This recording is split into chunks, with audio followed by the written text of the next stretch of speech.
looking at faces here who've been feeling a bit depressed recently, a bit depressed about the fact that we're not getting that equality and human rights we were promised.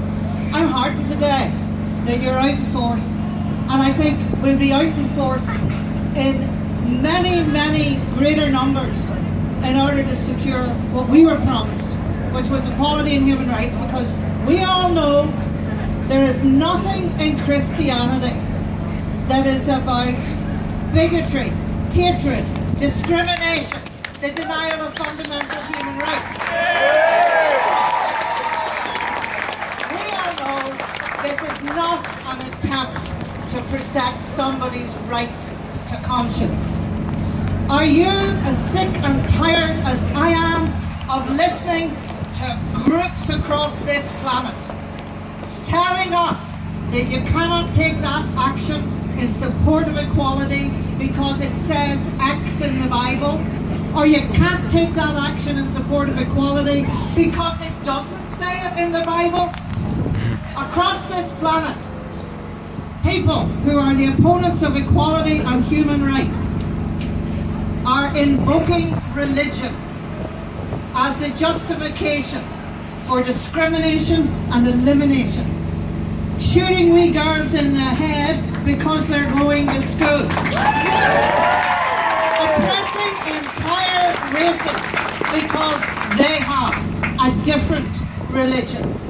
And here, make no mistake, this is not just homophobic, as if that wasn't bad enough. This is coming from those we know on record as the absolute enemies of equality and human rights in this society. Yeah.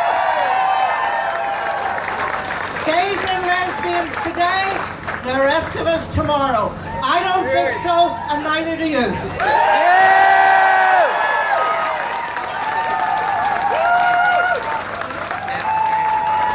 Good afternoon, everybody.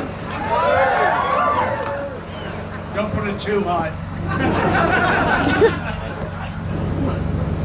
You are wonderful people to be here this afternoon to make your voices heard against this ridiculous clause. You are the great people of Belfast, and I welcome you here. Agus a dinna úsal, a cordial, agus a dinna úsal. This is an attempt to pitch people of faith against the gay community, and it will not work. I know there are people out there amongst the crowd from my own church, All Souls. There are people from Changing Attitude Ireland, from the Church of Ireland. But what I would say to my fellow churchmen, don't say to me things in private that you haven't got the courage to come out and say.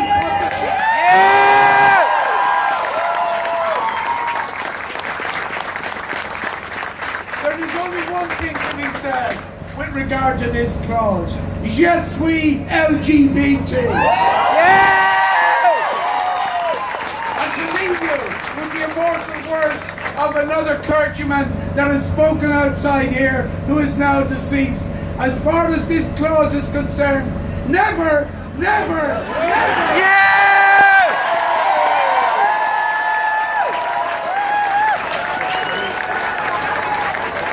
Hello everybody. And look at us. Look how many of us have come out today. I've been protesting in Belfast for over 10 years. And this is the most people I've seen in a protest for this cause in the whole time I've been doing it. And one thing I do want to say, I'm going to call the media out here because I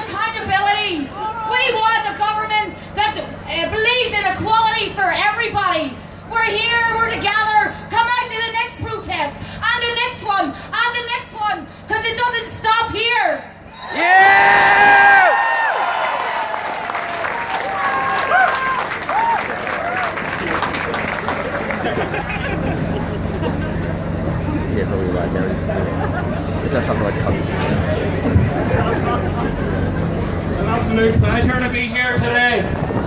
But unfortunately, we shouldn't have to be here. And it wasn't that long ago that we were here to take a stand against disgraceful racist remarks backed up by Peter Robinson.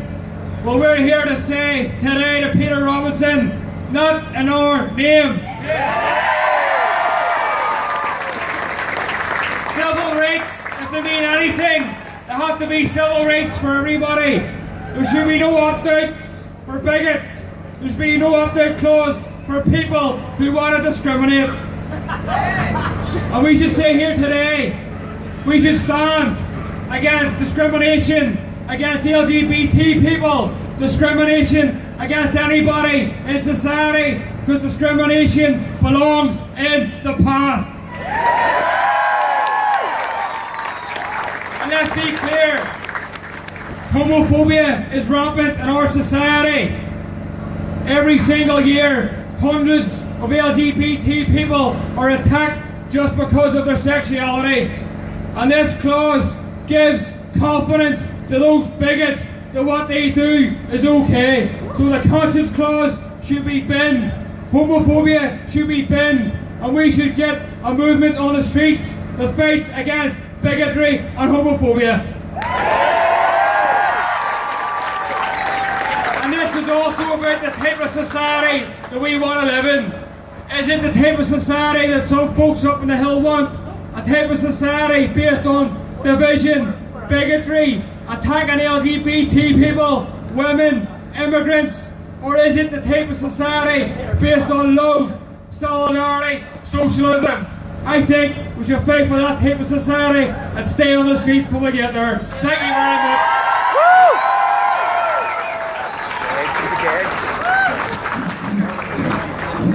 Hello, I'm here not just as a representative for the Green Party. I'm also here in front of you today as a woman, as a feminist, and somebody committed to equality.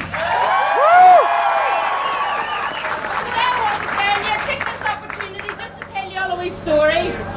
Once upon a time, a long time ago, in 1967, I think it was, the great leaders of England and Wales decided that enough was enough and they decriminalised homosexuality throughout the land. But the great leaders of Northern Ireland at the time decided, oh no, never, never, never, never will that happen here.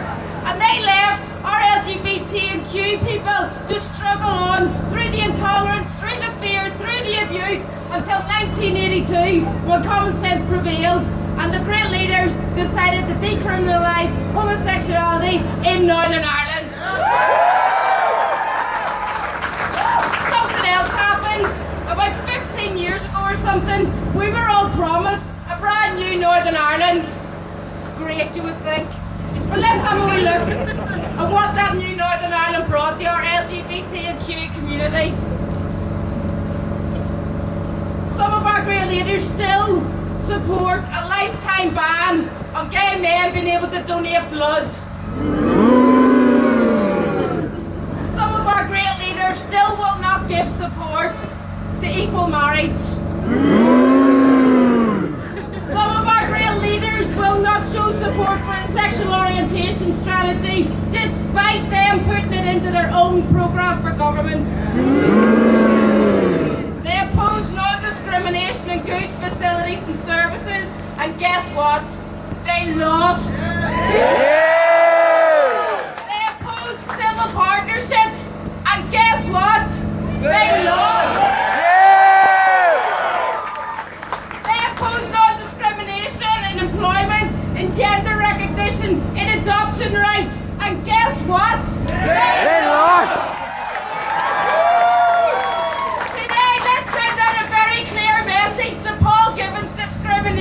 Conscience clause, you will lose again.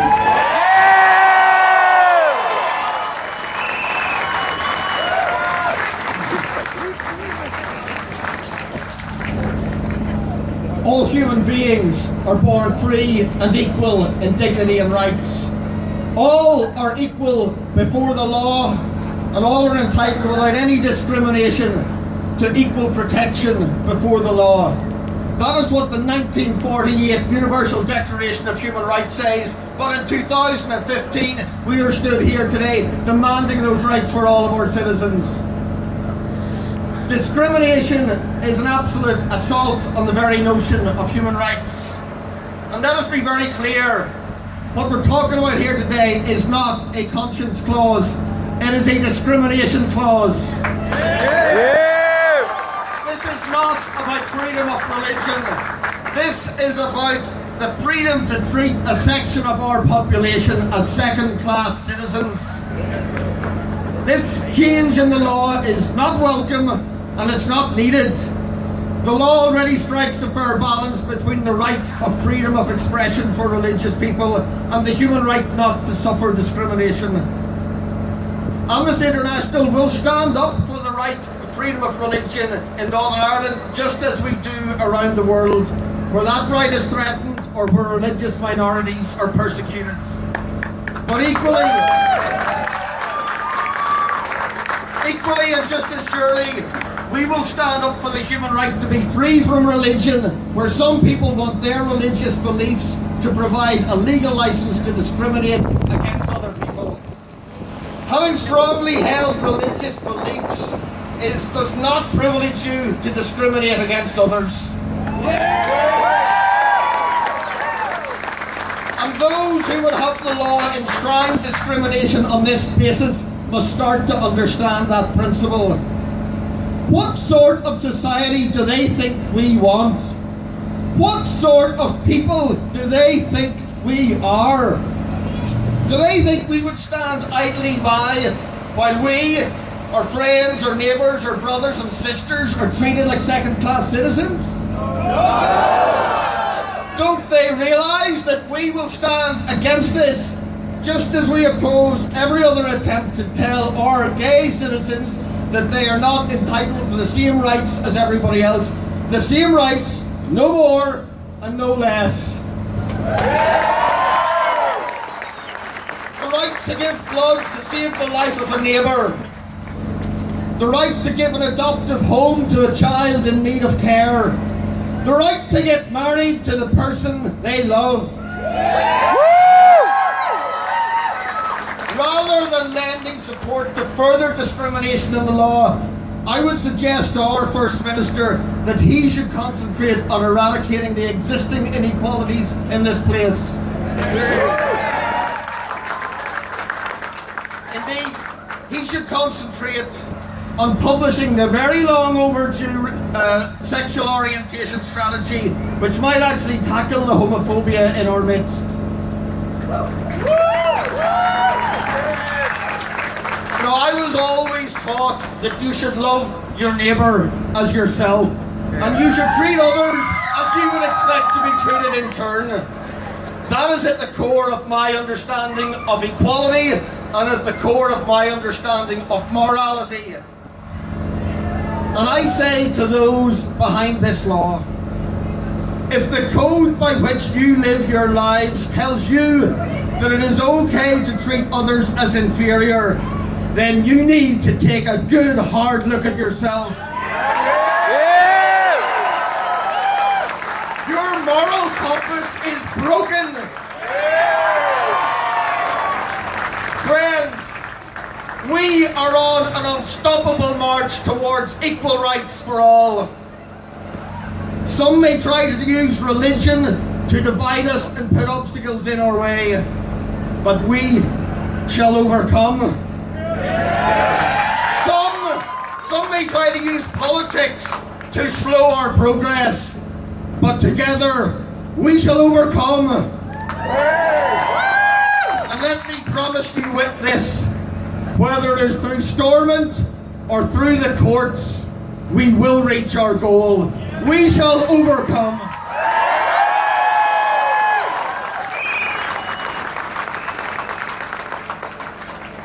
Good afternoon. For those of you who don't know me, my name's William Ennis. I'm in the PUP. My role within the party has been majorly back office. Never in my years as a member did I ever think I'd be making a speech, let alone one, under circumstances like these. We're gathered here, each one of us as different as the next. Different nationalities, religions, race, creed. We stand together, united in the face of regressive, divisive, and harmful political prejudice.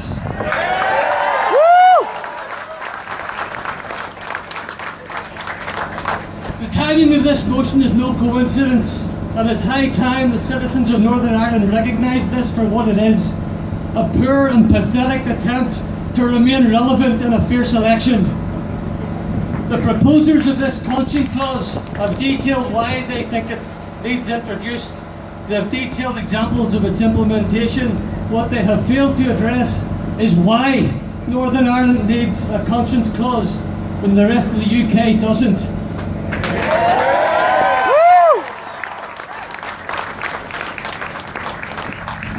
Our counterparts in England don't need it, nor Scotland, nor Wales, which leads me to the conclusion that this conscience clause amounts to nothing other than the Democratic Unionist Party desire to mould an elite society rather than a fair one.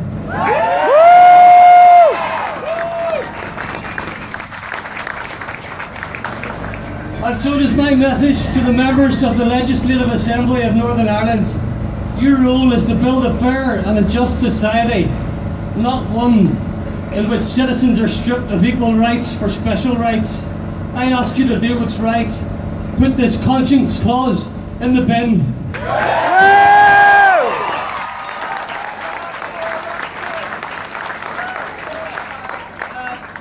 It's such a great turnout today, and I'm so pleased to see everyone here. And just the sheer number of people here is just overwhelming. Like, I'm standing here, just a bundle of emotions, because with all of you and 18,500 signatures, we are going places with this thing. We really are. And it just goes to show that, you know, someone who just gets annoyed at, you know, well, actually really annoyed at something which will deeply impact so many people and just starts an online petition or something. I don't know, that might be me. Ends up with this enormous amount of people who are all in support of our cause. All these ordinary people in support of our cause. Not cause. I messed up there. So many ordinary people. It just goes to show the power in the ordinary. And the power of...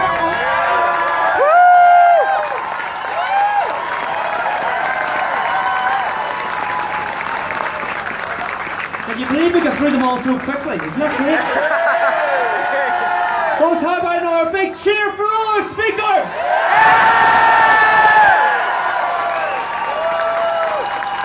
Once again, a big cheer for our speakers!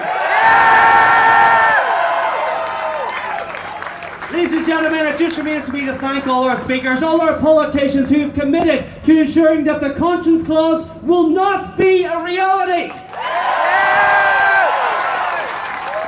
To Chris Hudson, All Souls Church, those other faith representatives here today who are standing up and saying, no, not in our name. To the unions in the women's sector who have stood in solidarity with us for decades, standing shoulder to shoulder, fighting for equality. And a very special mention for Derbla, who has got over 18,000 signatures in opposition. And of course to Amnesty International for their ongoing support of LGBT campaigns, LGBT people, and equality and human rights, not just in Northern Ireland, but for our brothers and sisters right across the world.